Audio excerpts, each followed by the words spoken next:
One Punch Man Chapter 187 has revealed Saitama's brand new hero rank and the true villain of the series, even more evil than the celestial being known as God, the Hero Association. But first we must begin with Chapter 186 with Saitama and Genos having another sparring match, as it's been 2 months since the first one where Genos became his disciple. In that time, monsters have become more and more frequent to the point where it's easier to find one of them over a stag beetle. This is due to Saitama's presence drawing God closer and closer to our dimension, as confirmed by Blast in Chapter 173. However, this time their match is different. It parallels their original bout where Saitama was the one who pulled his punch, leaving behind a devastating amount of damage. This, at the time, made Genos say that he thought he'd never be able to reach the strength of his sensei. However, in this chapter, it's confirmed that he actually has reached a higher level compared to back then, but Genos just can't see it. We can see it if we compare them, that they caused the same amount of damage. The difference is just that Saitama is also stronger now. Ironically, Genos is blinded by Saitama when it was actually his attack that physically tried blinding the Caped Baldy. Now, whereas Saitama pulled his punch before because he knew he'd have killed Genos, Genos does so because he knows it'll do nothing to Saitama. This has him feeling down, which is when Saitama, being the sensei he is, tries to come up with a piece of motivation so powerful it'll be like Aristotle himself had thought of it. But instead it's something you're likely to find on the r/IM14 and this is deep subreddit. That flashing move you did earlier, it sure was bright. Even if you haven't gotten stronger, you've sure gotten brighter, yeah? However, as we know, Saitama mentioned in Chapter 155 that Genos has gotten stronger because his heart had grown. This was further confirmed in Chapter 140 of the webcomic, where Saitama was worried that Genos may turn into a vengeful demon and or break on his journey to defeat the rampaging cyborg that killed his family. However, Dr. Kusuno explained that the reason Genos hasn't lost his humanity despite being in battles every day is due in part to the influence of Saitama. Therefore, even after losing half of his brain, it'll be the man Genos simps so hard for, Saitama, and the lessons he has taught him in making his heart grow stronger that will stop him from becoming like the evil cyborg that killed his family. That will be when Genos is at his most powerful, when he realizes that his humanity is more important than his revenge. This is a lesson that Saitama himself had to learn from King. From as early as Chapter 2 of the manga, Saitama has been depressed. When faced with Crablante, he openly admitted that he had zero cares left. He was unemployed and a failure who couldn't even be bothered to run from danger. In Chapter 5, after getting his limitless strength, nothing changed except the context of his depression. Where he was once depressed for being a failure, he was now depressed because he couldn't experience it. Saitama just stopped feeling anything. Despite being limitless in power, his growth as a human wasn't. Thus, he lost his meaning to live. He even admitted to King that he was lonely. However, King's speech informed Saitama that to reach his full potential and become the ultimate hero, he must ditch his god complex and simply become more in touch with his human side. In the 2 months that Genos has been with Saitama, we can clearly see a difference taking place. Saitama has made more friends than ever and everyone gravitates towards him due to his morality and the Saitama effect. I mean, how else do you think he banged two of the baddest bitches in anime history? Saitama may not admit it, but Genos is more important to him than he actually realizes. As soon as he saw him dead, he went insane against Garou, where it stated that his power grew exponentially due to an upsurge of emotion unlike anything he'd ever experienced before. However, this type of love and care is the lesson Genos must now learn from his sensei. Genos believes his job as a disciple is to only grow physically stronger.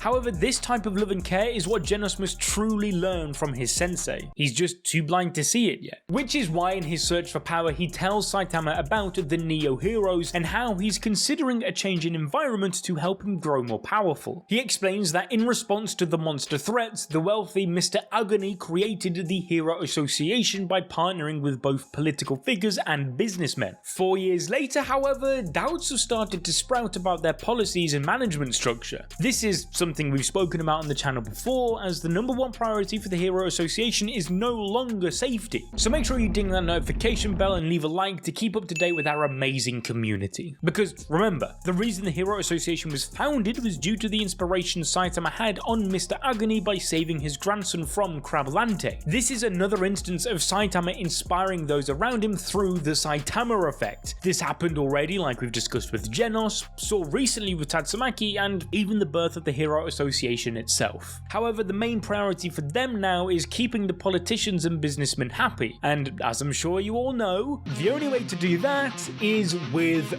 money. Oh, and also using code ABD at checkout on GamerSubs. Saitama's fight with Tatsumaki was a cause of concern for them, as the amount of unnecessary public destruction was a detrimental hit to their brand image, hence why they had to use AI to create a commercial for good PR as a cover-up. However, as Genos confirms, more and more controversies linked to its staff have begun to leak to the press, putting the Hero Association in a very dangerous position, which is made even more apparent in chapter 187 as it's revealed that they're involved in Squid Game Season 2. In order to milk money from the rich, they've been putting people's lives in danger. Their method in doing so is by setting up corrupt gambling operations where the Hero Association will create monsters and place them in the city, making sure it's in an area where no other heroes are on duty. That way they can hand pick a hero to face the monster whilst the rich people place bets on if he will defeat it or not. What makes it even more corrupt, however, is how they will lie about the disaster level of the monster, making it sound stronger than it should be, whilst also lying about the hero's rank, making them seem weaker than they actually are. This way they can manipulate the odds in their favour to make the most money and to please the most elite investors. Now you're probably also wondering, well, what hero would want to be involved with that? You see, that's the thing.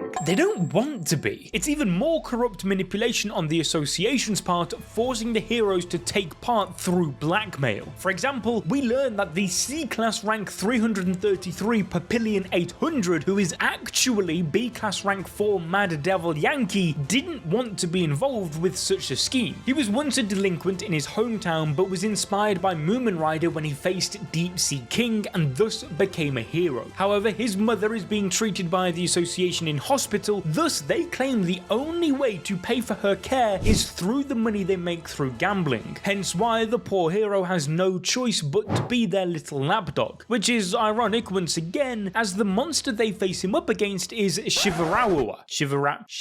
Who thought of that name? That is ridiculous. Basically, it's a monsterized lapdog that is afraid of being outside, causing it to go on a violent rampage. Because of this, the supposed wolf level threat is actually on the demon level, just like the gamblers believe it to be. This means that Mad Devil Yankee is fighting a losing battle to the point where he even accepts his own death. The Hero Association, however, have no care for the well-being of him, as they just believe that he's a really good actor pleasing the rich. That is how far their delusion has gone. This is why the gap in the market for the Neo heroes exists. As Uncle Ben famously said, "With great power comes great responsibility." However, as we see with the higher-ups and even the likes of Tatsumaki, they don't take responsibility for the destruction they cause with their own power. The corruption doesn't end there though, no. There's layers to this As we know from the webcomic, McCoy, the man spearheading all these schemes, joins the Neo-Heroes that Genos talks about. This suggests that it's highly likely that the corruption he's infecting the Hero Association with is all an elaborate ploy to dirty their names so that his future business endeavours will succeed. Because by bringing the competitor down, the Neo-Heroes will automatically rise up. They've already approached some of the top heroes in the industry, such as Genos, and even have better compensation packages for the heroes on top of superior anti-monster technology, which we can only really blame Saitama for. I mean, he is kinda the reason Metal Knight was put on Fraud Watch in the first place for his anti-monster technology. However, by poaching the likes of McCoy and some of the top heroes, the Neo-Heroes can cook up what should be a perfect group. They will have all the intel on what worked, as well as all the mistakes that the Hero Association made. They already have over 2,000 new Neo-Hero candidates compared to the Association's mere 600, meaning they can skip all the growing pains and just jump straight into success. In order to enact his revenge plan on the rampaging cyborg, Genos believes he could learn something new from the Neo-Heroes. Saitama, however, wonders if maybe he could have killed the cyborg without even realizing it. Nonetheless, Genos explains that he's so powerful that even Saitama of all people will remember fighting him, which is when Saitama mentions that he can barely remember any of the monsters he's fought. Oh Saitama, if only you knew how right you were. After a great big hype speech about his revenge plans, Genos invites his sensei to join him in transferring to the Neo Heroes, which is when Saitama says, No, I don't think I will. And as Genos can't function without Caped Baldy by his side, he also immediately throws away any aspiration of joining them too. Following this, they accidentally find themselves involved in the hero gambling. Saitama saved Mad Demon Yankee from the lapdog monster, but at the same time, completely ruined the Hero Association's corrupt plan. Therefore, despite saving a fellow hero from a demon level threat, he's getting a bollocking for doing his job. Seriously, he can't win. This does mean though that we can now add even more characters to the ever-growing list of people that are beginning to see Saitama's true strength. Albeit, as per usual, none of them are giving him the credit, which is beginning to get to Saitama, paralleling the issues Genos has of not being noticed by his sensei. Because while Saitama thinks to himself, who cares about credit when it's given to Mad Demon Yankee, he soon changes his tune after Child Emperor shows him his odds on the secret gambling site. Saitama is 20-1. These are not very likely odds for those of you who aren't aware. It basically means that the Hero Association thinks Saitama can only win 1 in every 20 fights against the monster. And so this totally pisses Saitama off, but it also gives him a little bit of an idea. Saitama thinks about how disgustingly corrupt it is to play with the lives of other heroes and the public by orchestrating dangerous monster attacks. And so the only real way to put an end to such a heinous act is, of course, to milk their money dry by betting on yourself, right? You're goddamn right. Suddenly, the gambling website refreshes with a brand new monster attack planted by the association. This time, Saitama's odds are even higher, being 25. However, it seems he did get at least some credit for his actions in the gambling, as his rank has now been increased to A-class rank 29. He went up by 10. Y'all killing me with this! In spite of that, together with Genos, they quickly locate their opponent. But moments before Saitama can bring himself to place the bet, a guy in an F1 car does a drive-by purse snatching? Huh?